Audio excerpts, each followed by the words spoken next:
इस वक्त की बड़ी खबर के साथ जो सिंगरौली से है। 2 नाबालिग बच्चों के शव मिलने से कोहराम मचा है। गोंदवाली केजीएफ ढाबे पर 2 नाबालिग बच्चों का शव मिला है। मौके पर पुलिस पहुंच चुकी है और इस पूरे मामले की जांच पड़ताल शुरू कर दी गई है।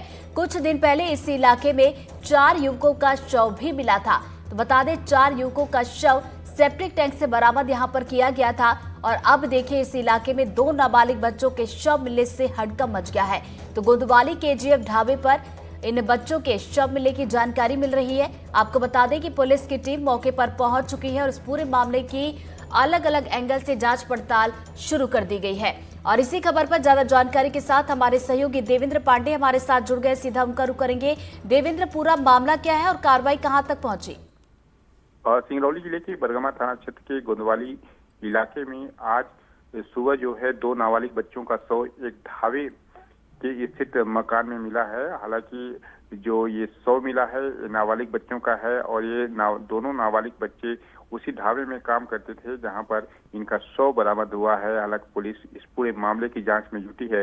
ये कैसे हुआ हादसा अभी तक हालांकि ये जानकारी नहीं निकल पाई है, लेकिन ये बच्चे जो स्थानीय लोग बता रहे हैं कि बच्चे उसी ढाबे में काम करते थे और रात में जो है बच्चे सोए हुए थे, लेकिन और आग जलाकर सोए हुए थे, जिस वजह से ये गैस बनने की वजह से ये हादसा हुआ है। हालांकि इसकी जो आधिकारिक पुष्टि है अभी नहीं हो पाई है। फिलहाल इस पूरे हर एंगल से पुलिस जांच कर रही है, कहीं हत्या का एंगल न हो या फिर अन्य कोई कारण हो। फिलहाल पुलिस जो है मौके पर पहुंच गई है और जांच में जुट गई है। तो चलिए, पुलिस की टीम मौके पर पहुंची है और पूरे मामले की जांच पड़ताल शुरू भी कर दी गई है। नजरें आप बनाए रखिएगा देवेंद्र, आगे भी अपडेट आपसे लेते रहेंगे इस बड़ी खबर पर। फिलहाल शुक्रिया आपका जानकारी के लिए। बढ़ते आगे ग्वालियर से बड़ी खबर, जहां पर मेडिकल कॉलेज में पीजी काउंसलिंग पर रोक लगा दी गई है। राज्य कोटे के दूसरे राउंड पर हाईकोर्ट ने रोक लगाई है और सभी मेडिकल कॉलेजों में पीजी कोर्स में एडमिशन पर रोक लगी है और अगले आदेश तक काउंसलिंग पर यह रोक रहेगी। मध्य प्रदेश में पीजी कोर्स की 178 सीटें हैं और 89 सीटें ऑल इंडिया और 89 सीटें स्टेट कोटे से भरी जाती है। ऑल इंडिया कोटे की अगर बात की जाए तो ऑल इंडिया कोटे के 39 और स्टेट कोटे की 55 सीटें खाली हैं। तो ये बड़ी खबर ग्वालियर से आपको बता रहे हैं। मेडिकल कॉलेज में पीजी काउंसलिंग पर रोक लगा दी गई है। ज्यादा जानकारी के साथ वरिष्ठ सहयोगी देवश्री माली जी हमारे साथ जुड़ गए। सीधा उनका रुख करेंगे। देव जी, आखिर क्या वजह है कि पीजी काउंसलिंग पर रोक लगा दी गई है? देखिए, ये जो प्रक्रियागत चीजें थी उस पर एक रेट पिटीशन दायर की गई थी और उसको लेकर के जो सुनवाई हुई उसमें फिलहाल पीजी पर रोक लगा दी गई। पीजी की जो सेकंड काउंसलिंग होने वाली थी, जो आज से शुरू होना थी, तो इसके कारण अब मेडिकल न केवल ग्वालियर मेडिकल कॉलेज में बल्कि मध्य प्रदेश के सारे मेडिकल कॉलेज में दूसरे राउंड की जो पीजी की काउंसलिंग थी वो नहीं हो पाएगी। 50% सीटें पहले राउंड में खाली रह गई थी, तो इस तरह से अब दूसरे राउंड में उम्मीद थी कि सारी सीटें भर जाएंगी और पढ़ाई का जो शुरुआत हो सकेगी। लेकिन फिलहाल इस पर रोक लग गई है और अभी कोई ये बताने वाला भी नहीं है कि ये जो है रोक कब हटेगी और अगली काउंसलिंग कब होगी, क्योंकि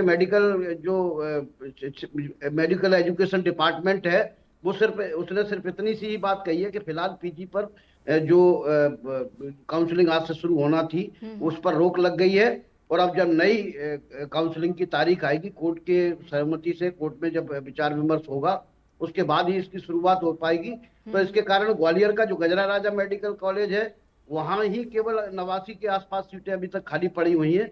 तो मध्य प्रदेश के बाकी जगह भी सीटों की जो खाली हैं उन पर फिलहाल काउंसलिंग नहीं होगी और काउंसलिंग नहीं होगी तो बच्चों की पढ़ाई भी आगे जाहिर सी बात है, काउंसलिंग पर जो रोक लगाई गई है इससे बच्चों की पढ़ाई प्रभावित होगी। अब देखने वाली बात होगी कि इस पर कब सुनवाई होगी और रोक हटाई जाएगी। नजर बना रखिएगा देव जी, आगे अपडेट लेंगे। फिलहाल शुक्रिया आपका जानकारी के लिए।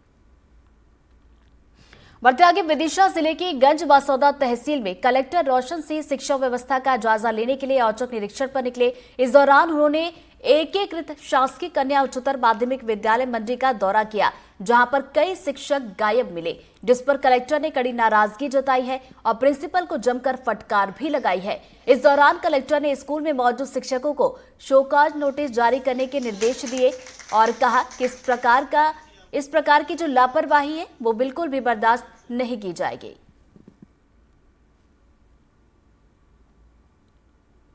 मुझे पता चल जाना चाहिए आपको? आगे उनकी क्लासेस आप कैसे रीअरेंज करोगे? वो तो दोपहर से होंगी क्लास।